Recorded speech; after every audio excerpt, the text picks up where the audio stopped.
All right, good morning or afternoon, whenever I decide to air this. We just got a jobs report, and from what I understand, it was pretty terrible. So I have a tweet here pulled up by Mike Moffett, and he basically says new StatCan job figures are out today, and employment in construction fell by 21,000 jobs, in part due to the housing decline. Hopefully, our policymakers will take notice. So you have all of the jobs here that are being lost and gained, and you can see construction is at 21.6 thousand. So he says in part due to the housing decline, because basically what's happening is that, there's record high housing completions this year and there's record high housing completions next year. But there's very little housing starts other than, in the rental side, there's a lot of housing starts. But even that, which I'm going to talk about, is probably going to end very soon as rents are falling. But basically what's happening is now that a lot of these jobs are completing, that we've been waiting for these completions to happen, there may not be another job for these construction workers to go to because there's not as much getting built. The pipeline is still very full, but there's nothing else getting launched and built at the moment, so there's no new job to go to.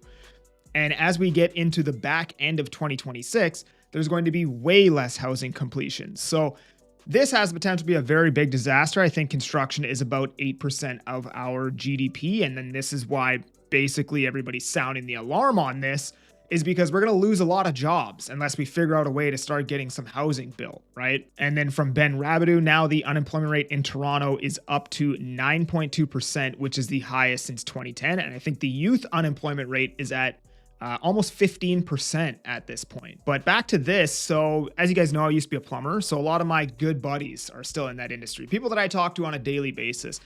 And, plumbing is an industry where for a very long time, if I'm the plumber and you are the plumbing company and I come for an interview at your company, I would be interviewing you because there would be such a shortage of people who knew what the hell they were doing, who actually wanted to work, that the roles would be reversed, right? Like if you were a journeyman plumber, you could work wherever you wanted. You could work at any company in the Lower Mainland. Like even if a company wasn't necessarily busy enough to have you on as a tech, they would still hire you just because they knew that the chance to hire a good tech is few and far between, right?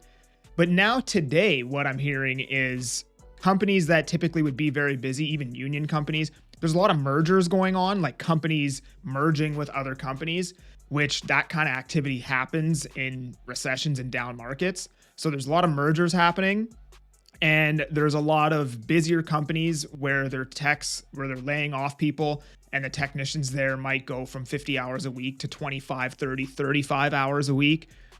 People that own businesses for many, many years are remortgaging their homes just to make payroll and going deep into line of credit. And all these kinds of things are happening right now in the construction space. And I mean, this is pretty much only going to get worse. Like the only construction that has been happening in the last year and a half, basically, well, I should say new launches, new projects that have to be constructed are basically rentals, right? And the problem with that is now rents are falling off a cliff. From Ben Rabideau again, there are now 73% more purpose-built rentals under construction in Calgary than just 6 months ago. CMHC data points to 7% vacancy on new builds already. So they're already at a 7% vacancy on the new builds. And then you look at how much more rental construction is now happening. I mean, this is a straight line to the sky. This is parabolic, basically parabolic since 2023, right?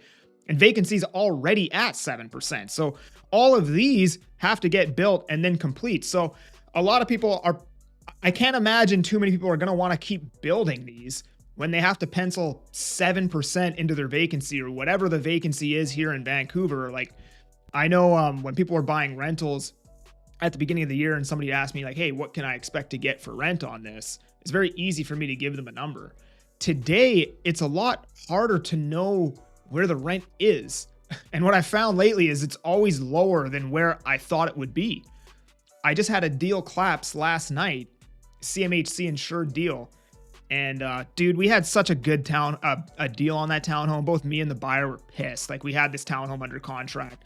I would estimate 25 to 35K less than what it's worth. It was a 6% deal. And it was a beautiful 10 out of 10 townhome. The best product you could possibly buy at that price point. And the seller basically got caught between two deals and had to let it go or they were going to lose a lot more money. But unfortunately, now that deal collapsed. And the reason why I collapsed is because my client was buying like right at the top of his budget, right? And when he got the appraisal done, because he already has 2 rental properties, and they're rented for old rents. They're rented at like last year rents, right? The appraisal came back like $300 shy on one apartment, and then it came back $400 shy on the house that he owns.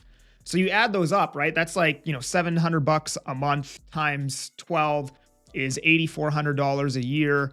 You times that by roughly 4.5 times, and you would get, $36,000 a year that you can add to your mortgage application, right? Because roughly 4.5 times your gross income is what you can borrow, right? But a lender usually won't give you 100% of the rental income to add towards your mortgage application. So they might give you like 50%, right? So 36,000 times 0.5, 18,000. So that right there basically minused about $18,000 off his mortgage application. And then CMHC wasn't going to insure the mortgage. The bank approved it, but CMHC didn't. And there's nothing we could do. So the deal ended up collapsing. So yeah, basically you're probably going to see like, from what I'm hearing and what I understand, and I would agree that basically the pre-sale model is pretty much dead under the current circumstances. Like it's pretty dead at the moment, right? So everybody has pivoted to rental, and there's a lot of rental in the pipeline right now. But now if you're a developer and you see this, 7% vacancy on new builds in Calgary, and then obviously rents have fallen quite a bit and vacancies going up, you're probably going to be a lot less likely to build a rental.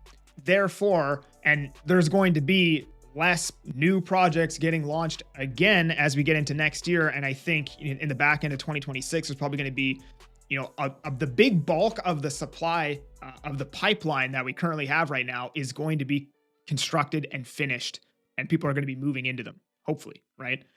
Meaning when all those are done, there may not be another place for construction workers to go to, another job for them to go and work on and get paid and, stay employed, right? So in my opinion, and I think I've held this opinion I've been pretty consistent with this opinion, the Bank of Canada is going to be forced to cut rates at some point, right? And I'm not an economist, but this is just what they do. They wait until things are absolutely dog shit terrible, and then it'll be too late, and then they cut rates. And that's my prediction, right? I don't know if it's probably not going to be September. Might be the one after that. Maybe not the one after that. Might be the one after that. But if this continues, and I don't see any way that it doesn't, I think you're probably going to see rate cuts. And that opinion is coming from a guy who watches a lot of YouTube videos. But if you like this YouTube video, like it and subscribe to the channel. And if you want to chat with me about buying or selling real estate in the Fraser Valley, there's a link down in the description that goes into my calendar. Otherwise, I'm that Agent Kelly. I'll make moves to move you. Peace.